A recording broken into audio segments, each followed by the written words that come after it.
उत्तल दर्पण में सिद्ध करे कि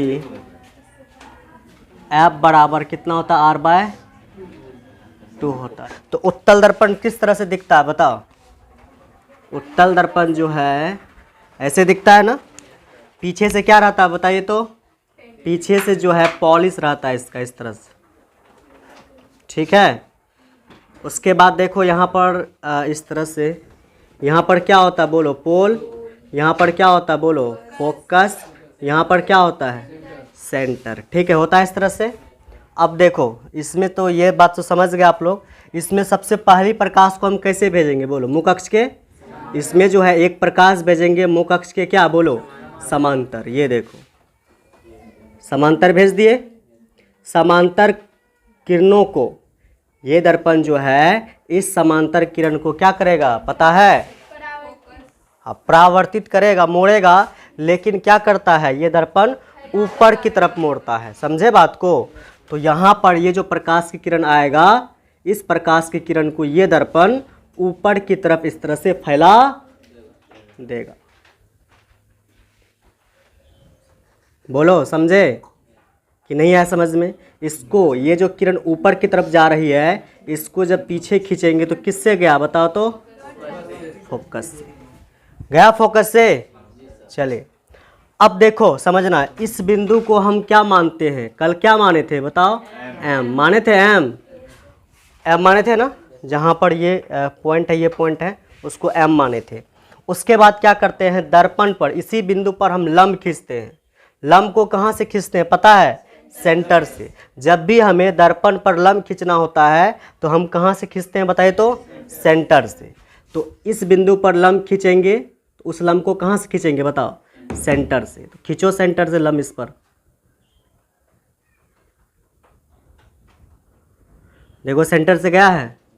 और ये जो रेखा है तुम्हारा, ये रेखा जो आया है सेंटर से, ये रेखा इस दर्पण पर कितना डिग्री का कोण बनाएगा बोलो, बोलो 90 डिग्री का। यहाँ पर ऐसे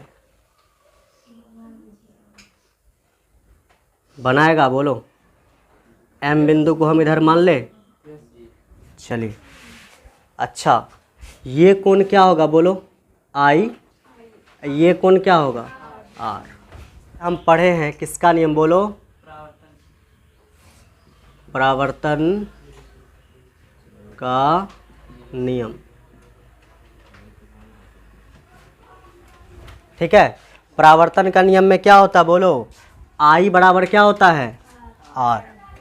तो यहाँ पर लिखेंगे आई बराबर क्या लिख देंगे बताइए तो, आर।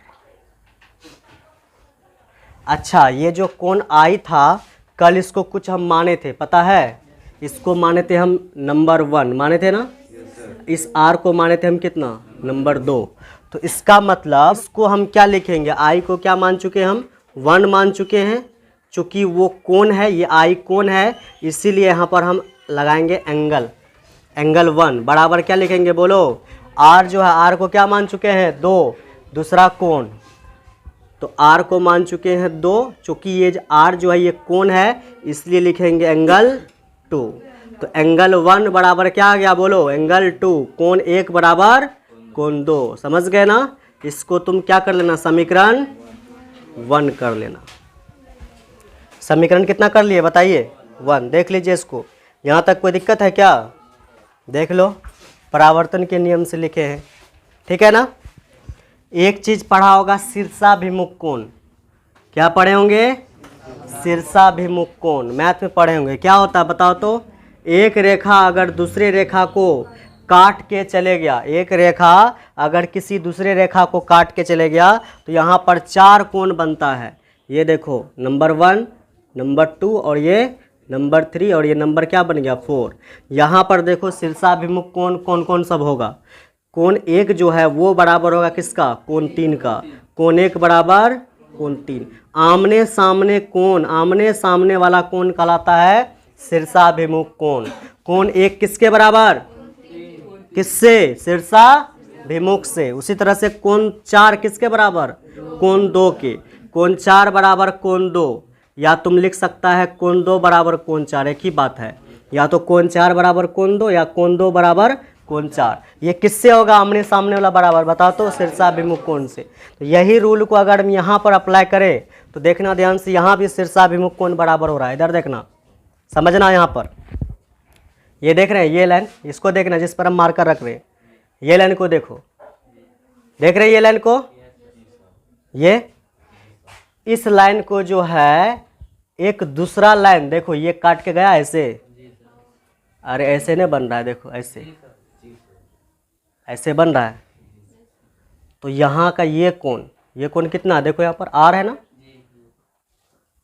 और यहाँ का ये कोण क्या होगा आपस में बराबर होगा। इसको अगर 1 2 माने हैं, इसको अगर हम क्या मान ले बताओ, 3 मान ले, और इसको क्या मान लेते हैं हम 4। तो बोलो ये जो कोण 2 है किसके बराबर हो जाएगा, कोण 2 किसके बराबर, कोण 3 के बराबर। कैसे हो गया बताओ तो, शीर्षाभिमुख कोण से।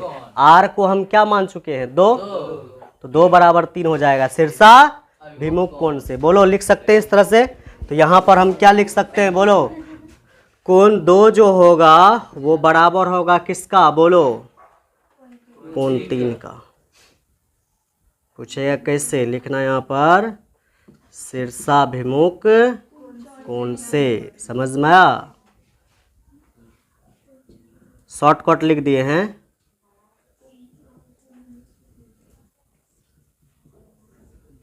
इसको तुम मान सकते हो क्या बताओ,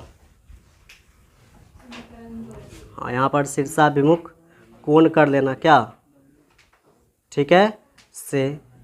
इसको तुम क्या मान सकते हो बोलो, इसको तुम मान सकते हो समीकरण 1, ये हो जाएगा समीकरण 2, ठीक है, समझ गए ना।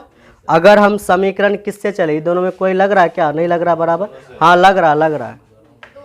समझो इधर देखो, समीकरण अगर हम इसी को समीकरण 2 को थोड़ा सा अगर हम ऐसे चेंज करके लिखे, क्या लिखे, इसी ये जो समीकरण 2 था ना, इसी को थोड़ा सा चेंज करके लिखे, चाहे हम 2 बराबर 3 बोले या 3 बराबर 2 बोले, बात एक ही है ना, है कि नहीं है।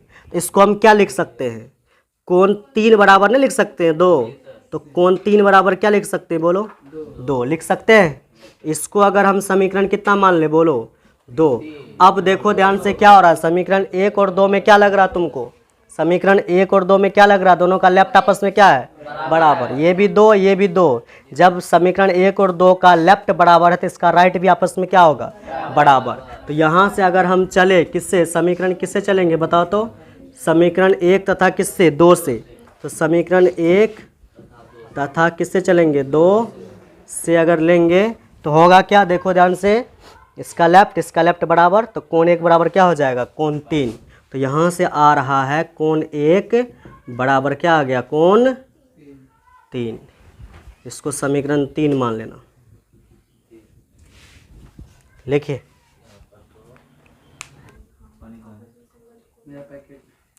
यहाँ देखो संगत कोण बता रहे हैं, समझना।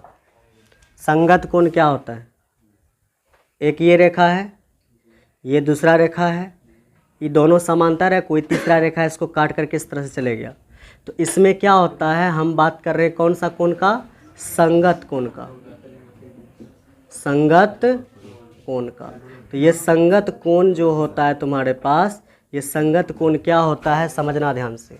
जब एक रेखा दूसरे के समांतर हो और तीसरा रेखा उसको काट के चले गया हो, तो एक ही तरफ के 2 कोण आपस में क्या होते हैं बराबर। इधर देखो, यहाँ पर देखो, मान लो यहाँ पर कुछ कोण बनेगा ना, इसको मान लेते हैं 1, कितना मान लेते हैं 1। यहाँ पर भी कुछ कोण बनेगा ना, मान लेते हैं इसको 2। यहाँ पर भी बनेगा ना, इसको मान लेते हैं 3, इसको मान लेते हैं 4। तो देखो संगत कोण किसको बोलेंगे, अभी भी बता दो, पता है, अभी भी बोल सकते हैं। हाँ देखो, ये लाइन के ऊपर वाला कोण और इस रेखा के एक ही साइड का होना चाहिए, इस रेखा के एक साइड का होना चाहिए, या इसी रेखा के एक साइड का होना चाहिए। समझो, ये लाइन के ऊपर वाला कोण कौन सा है, कोण 1 है ना, कोण 3 भी है, इसका बात कर रहे हैं, एक ही तरफ का बात करेंगे ना। तो इस लाइन के ऊपर वाला कौन सा कोण है 1, और इस लाइन के ऊपर वाला कौन सा कोण है? 2। तो कोण 1 और कोण 2 आपस में क्या होंगे? बराबर। वो कौन सा कोण कहलाता है? संगत कोण। उसी तरह से इस लाइन के उधर चले जाओ, इस लाइन के ऊपर वाला कौन सा कोण? 3 और इस लाइन के ऊपर वाला कौन सा कोण? 4। तो ऊपर वाला दोनों कोण आपस में क्या हो जाएंगे? बराबर। कोण 3 बराबर कोण 4, किस कोण से? संगत। याद रखना, इस लाइन के एक ही तरफ का ऊपर वाला दोनों कोण बराबर होता है और इस लाइन के जो है एक ही साइड का ऊपर वाला दोनों कोण आपस में क्या होते हैं? बराबर होते हैं। इसी को क्या कहते हैं हम लोग? संगत कोण। समझ गए ना? तो वहां पर संगत कोण कहाँ बन रहा है? देखो समझना, अब हम इसको लेते हैं, इस कंडीशन को यहाँ पे लेते हैं। देखो ये लाइन जा रहा है ना, ये लाइन देखो जा रहा है ना वहाँ पर, तो इस लाइन को इस तरह से लेते हैं। ठीक है, ये आ गया। उसके बाद देखो ध्यान से, ये लाइन जा रहा है ना, ये इसको भी लेते हैं यहाँ पर। ठीक है ही, देखो ये तीसरा वाला लाइन देखना ध्यान से। कौन सा लाइन का बात कर रहे हैं हम? बात कर रहे हैं ये वाला लाइन का, ये लाइन का, ये लाइन का। देख रहे हैं?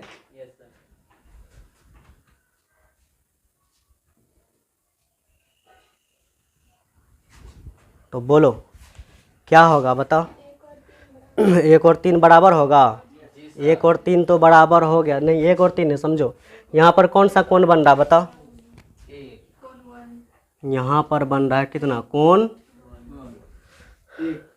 1 बन रहा है। अच्छा ठीक है। और यहाँ पर क्या बन रहा है तुम्हारा? एक ही साइड, देखो ये तीर का देखो एक ही साइड में आ जाएगा ना, ये 4 और ये 1 एक ही साइड में आएगा। अरे उधर जाएगा तब ना उधर कोण बनेगा, इधर समझो। ये लाइन जो ये जो रेखा खींचे हैं, ये रेखा में ये 1 और ये क्या 4 एक ही साइड में आ रहा है कि नहीं आ रहा है? यहाँ बन रहा है 1 और यहाँ पर क्या बन रहा है? यहाँ देखो, यहाँ क्या बन रहा है? 4। तो बोलो आपस में क्या होंगे? बोलो कोण 1 और ये 4 आपस में क्या हो जाएंगे? बराबर होंगे। बोलो कोण 1 किसके बराबर? कोण 1 जो है वो बराबर होगा कोण 4 के। किस कोण से? संगत कोण से। तो यहाँ पर हम लिख सकते हैं कि कोण 1 बराबर होगा किसका? कोण 4 के। बोलेगा कैसे? क्या लिखेगा? संगत कोण से। ठीक है, अब इसको क्या मानेगा? समीकरण 3 तक मान चुके हैं ना, इसको क्या मान लेना? 4। तो समीकरण 3 और 4 में क्या लग रहा है बताओ? दोनों का लेफ्ट बराबर है। देखो समीकरण 3 और 4 से लेंगे तो समीकरण 3 में देखो 1 है और समीकरण 4 में भी क्या है? 1 है। दोनों का लेफ्ट आपस में क्या हो जाएगा? बराबर। सॉरी, दोनों का लेफ्ट बराबर जब हो जाएगा तो इसका राइट भी आपस में क्या हो जाएंगे? बराबर। तो समीकरण किससे किससे बताओ? 3 और 4 से। लिखो, कॉपी में लिखो, कहीं पर लिखो, इस बात को लिखो कहीं पर, यहीं पे लिख दो, यहाँ पर जगह है, यहीं पे लिखिए। समीकरण किससे बताओ? 3 तथा किससे बताइए? 4 से। क्या होगा? समीकरण 3 और 4 से दोनों का जब लेफ्ट बराबर हो गया, दोनों का राइट भी क्या हो जाएगा? बराबर। इसका मतलब कोण 3 किसके बराबर? कोण 4 के बराबर। समझे? फिर से बता रहे हैं, त्रिभुज का एक नियम है। देखो ये त्रिभुज है ना, त्रिभुज का एक नियम है, त्रिभुज में अगर 2 कोण आपस में क्या हो जाते हैं? बराबर। मान लो ये भी 30 डिग्री है और ये भी कितना है? 30 डिग्री। अगर त्रिभुज में 2 कोण आपस में क्या हो जाए? बराबर। 2 कोण बराबर हो जाएगा तो इसके सामने वाला बराबर कोण के सामने वाला भुजा, बराबर कोण के सामने वाला भुजा भी आपस में क्या हो जाते हैं? बराबर हो जाते हैं। समझे? ये नियम है त्रिभुज का नियम। यहाँ पर भी देखो क्या हुआ है? कोण 3 किसके बराबर हुआ है? 4 के। दोनों बराबर नहीं हुआ। देखो यहाँ पर, इसको अगर यहाँ पे 4 माने ना, इसको अगर 5 माने समीकरण, तो समीकरण 5 में देखो क्या आया? बोलो 3 किसके बराबर आ गया है? 4 के। जब 3 बराबर हो गया 4 के तो दोनों कोण बराबर हुआ। तो बराबर कोण के सामने वाला भुजा आपस में क्या हो जाते हैं? बराबर। तो इस कोण के सामने वाला भुजा ये आएगा, ये, और इस 3 के सामने वाला भुजा कौन सा आएगा? बोलो, ये आएगा। मतलब ये भुजा और ये भुजा भी आपस में क्या हो जाएंगे? बराबर हो जाएंगे। बराबर कोण के सामने वाला भुजा बराबर होते हैं। समझा? कोण 3 के सामने कौन सा भुजा है? बोलो FC है ना। यहाँ पर कोण 3 के सामने है FC, बराबर कौन 4 के सामने, कौन 4 के सामने कौन सा भुजा, बोलो एम एफ। तो एम एफ बराबर हो जाएंगे ये, बोलो। इसको समीकरण 5 माना, इसको कितना मान लो 6, इसको समीकरण क्या मान लो 6। लिखिए। हाँ तुम्हारा सही है बात, हाँ ठीक है, सुन लिए तुम्हारा बात। देखो सुनो, ये कौन सा रेखा है बताओ तो, एम एफ लाइन है ना। जब हम क्या करेंगे समझना ध्यान से, जब इस बिंदु को एम वाले बिंदु को किसके करीब लाएंगे, पी के करीब लाएंगे। देखो मान लो ये जो है तुम्हारा मार्कर का ये टिप्स जो है यहाँ पर, ये मान लो एम बिंदु है, क्या यहाँ पर एम बिंदु है। इस एम बिंदु का अगर हम किस पर लाएंगे, पी पर लाएंगे, तो ये जो भुजा है इधर मान लो मार्कर का ये जो लाइन है इसको मान लो भुजा। जब मार्कर का एम बिंदु टिप्स को तुम पी के करीब लाएगा तो ये जो भुजा है वो भी ना आएगा इधर, वो किस पे आ जाएगा बोलो तो, पी एफ पे नहीं आ जाएगा। अरे ये वाला जो भुजा है तुम्हारा, ये वाला भुजा वो घूमते घूमते किस पर आ जाएगा, पी एफ पे नहीं आ जाएगा। इसका मतलब जब एम बिंदु को तुम पी के करीब लाएगा तो ये जो भुजा है एम एफ, ये जो भुजा है एम एफ वो किस पर आ जाएगा, पी एफ पे आ जाएगा। एक लाइन दूसरे लाइन पे कब चले जाएगा, ये मार्कर दूसरे मार्कर पर कब चले जाएगा, पूरा एकदम ढक लेगा जब दोनों आपस में क्या हो जाए, बराबर। समझे बात को। अभी लग नहीं रहा कि तो ये बराबर ये होगा, चित्र माप के नहीं लिए हैं, चित्र अगर माप के लेंगे तो एग्जैक्ट तुमको एम एफ बराबर क्या होता दिखेगा, पी एफ का। समझे। अभी माप के हमने लिए, छोटा ले लिए हैं, यहाँ पे छोटा हो गया, ये थोड़ा सा क्या लग रहा है, बड़ा लग रहा है। लेकिन बात को मानो, यहाँ पर जब एम बिंदु को हम पी के करीब लाएंगे तो होता है क्या, वहाँ पर ये जो एम एफ वाला लाइन है ये लाइन किस पर चले आता है बोलो, पी एफ वाले लाइन पर। ऐसा तब होता है जब ये बराबर किसका होगा, ये मतलब पी एफ बराबर किसका हो जाएगा, एम एफ का। कोई दिक्कत है बोलो। तो यहाँ पे लिखो तुम लोग लैंग्वेज के रूप में लिखो कि जब बिंदु एम को, लिखो यहाँ पर लिखो, जब बिंदु एम को पी के निकट लाते हैं तो क्या होता है बोलो तो, कौन सा लाइन, कौन सा रेखा बोलो, कौन सा रेखा बोलो, आओ कौन सा रेखा बोलो, पी एफ किसके बराबर हो जाएगा, पी एफ जो होगा वो बराबर हो जाएगा किसका बोलो, एम एफ का। होगा बताइए। वो समीकरण कितना था बोलो 6, ये क्या हो जाएगा 7 हो जाएगा।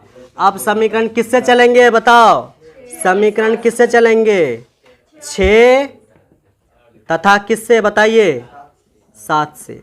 तो बोलो क्या होगा, समीकरण 6 और 7 में क्या लग रहा है बोलो, दोनों में क्या लग रहा है, देखो एम एफ यहाँ भी क्या लग रहा है एम एफ, तो एम एफ से एम एफ क्या हो जाएगा, कट जाएगा। लेफ्ट बराबर है तो इसका राइट आपस में क्या हो जाएगा बोलो, बराबर हो जाएगा। मतलब पी एफ बराबर हो जाएगा एफ सी का, हो जाएगा बताइए। तो यहाँ से हो जाएगा पी एफ बराबर क्या हो जाएगा बोलो, पी सी का। ओ एफ सी होगा ना, सॉरी एफ सी ठीक। ये कौन सा बिंदु है, पी बिंदु है। ये कौन सा बिंदु है, सी बिंदु है। पी से डायरेक्ट कहाँ जाएंगे बोलो, सी तक। तो पी से सी तक को क्या लिखेंगे, पी सी लिखेंगे ना। तो यहाँ पे लिखेंगे हम क्या बोलो, पी सी लिख दिए। अच्छा पी से सी तक डायरेक्ट गए तो लिख दिए पी सी। पी से सी तक हम कैसे कैसे जा सकते हैं, एक बार जाएंगे पी से एफ तक, पी एफ, एक बार जाएंगे एफ से कहाँ तक, सी तक। मतलब पी से सी तक को हम क्या लिखेंगे, पी एफ प्लस क्या, एफ सी लिखेंगे बोलो। तो यहाँ पर पी सी को हम लिख देंगे क्या बोलो, P F plus F C बोलो, समझे। और इधर देखो पी सी का तो पी सी लिखो बराबर। अब देखो पी एफ का तो पी एफ, इसको सेम उतार दो, प्लस यहाँ देखो पी सी है ना, सॉरी एफ सी है ना, यहाँ पर क्या एफ सी है ना। एफ सी किसके बराबर, यहाँ देखो एफ सी किसके बराबर, यहाँ देखो एफ सी जो है किसके बराबर हो चुका है, पी एफ के बराबर। तो एफ सी को हम वापस से पी एफ नहीं लिख सकते हैं क्या। तो यहाँ पर एफ सी को हम क्या लिख देंगे, पी एफ। ये पी एफ पहले से ही था, सिर्फ ये एफ सी को हम वापस क्या लिख दिए, पी एफ लिख दिए। तो यहाँ देखो PC बराबर एक ठो PF एक ठो PF, क्या ठो PF, दो ठो हो गया क्या बोलो PF, समझे। उसके बाद इधर चलो, इधर देखो P से C तक को क्या बोलते हैं, P से C तक को कल बताया, P से C तक को हम बोलते हैं R, वक्रता त्रिज्या, समझे, R बोलते हैं। तो P से C तक को हम बोल देंगे R, क्या बोल देंगे R। तो यहाँ पे लिखो R बराबर P से C तक को क्या लिख दिए R बराबर, यहाँ पर क्या बोलो 2 इंटू, यहाँ पे इंटू है, P से F तक को, पोल से फोकस तक की दूरी को क्या बोलते हैं, फोकस दूरी, इसको किसे दिखाते हैं, छोटी F से, P से F तक की दूरी को छोटी F, तो P से F तक को क्या लिख देंगे, छोटी F। ये दो किस में, इधर बोलो गुना में, इधर जाएगा तो भागा में, तो R बटे ए, ये दो गुना में है, इधर आएगा तो भागा में, और इधर क्या बचेगा F, सीधा करके लिख दो, यहाँ से लिखो F, फिर क्या लिखो बराबर R/2। ये हो गया प्रूफ। लिखिए